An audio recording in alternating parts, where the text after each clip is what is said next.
Selamat pagi pemirsa, selama 5 menit ke depan Anda akan bersama saya, Ezma Elfrida Akila, dalam acara Public Speaking TV, membahas berita aktual dan terpercaya.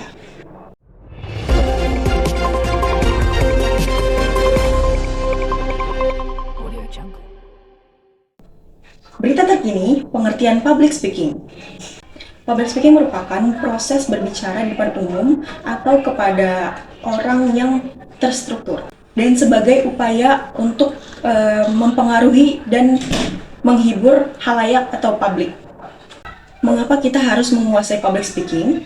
Inilah beberapa alasannya. Yang pertama, banyak orang sukses atau orang yang berhasil itu rata-rata dari public speaker. Dan yang kedua itu adalah tuntutan zaman atau teknologi. Dan yang ketiga itu adalah tuntutan profesi. Dan yang terakhir itu persaingan. Ada mitos yang berkata kemampuan berbicara itu muncul karena adanya bakat. Faktanya, kemampuan berbicara di depan umum itu akan berkembang karena sering dilatih dan praktek.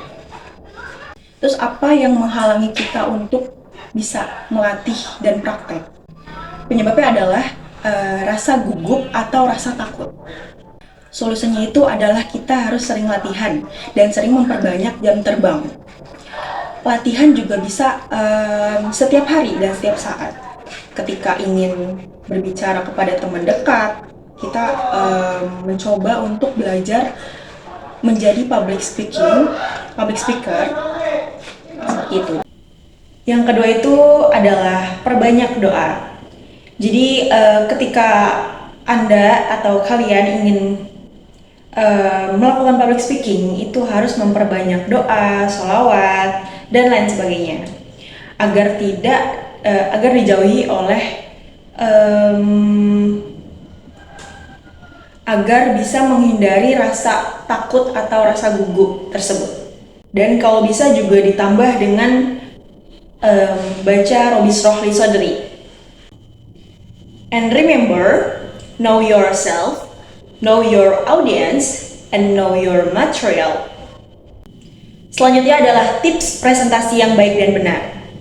Yang pertama itu, Anda harus menguasai materi yang akan Anda sampaikan besok saat presentasi. Nah, yang kedua itu bayangkan besok apa yang akan terjadi ketika Anda presentasi. Dan yang selanjutnya itu adalah hal yang harus Anda lakukan ketika presentasi itu adalah kontak mata. Dan yang kedua itu body language. Dan yang ketiga itu bahasanya harus jelas dan harus menyesuaikan dengan sekitar. Dan yang terakhir itu intonasi atau penyampaian di saat Anda presentasi. Itu harus menyesuaikan juga dengan bahasa kita. Ketika kita marah, intonasi kita tinggi. Ketika kita tegas, intonasinya juga harus tegas. Seperti itu. Dan yang keempat itu adalah joke. Jadi kalau ada bercandaan itu kayak lebih happy, kayak lebih fun. Seperti itu. Dan yang kelima itu adalah berinteraksi dengan audiens atau dengan secara langsung itu dengan berdiskusi seperti itu. Dan yang keenam itu membuat PowerPoint semenarik mungkin. Dan yang ketujuh, adakan sesi tanya jawab. Dan yang terakhir itu kesimpulan. Jadi Anda bisa menyimpulkan apa yang sudah Anda jelaskan tadi bersama teman-teman Anda ketika presentasi dimulai. Seperti itu. Nah, di dalam PowerPoint Pak Adi ini ada kata yang menarik bagi saya. Itu adalah manfaatkanlah kesempatan sebaik-baiknya untuk berbicara di depan umum. Seperti itu. Itu memotivasi bagi saya.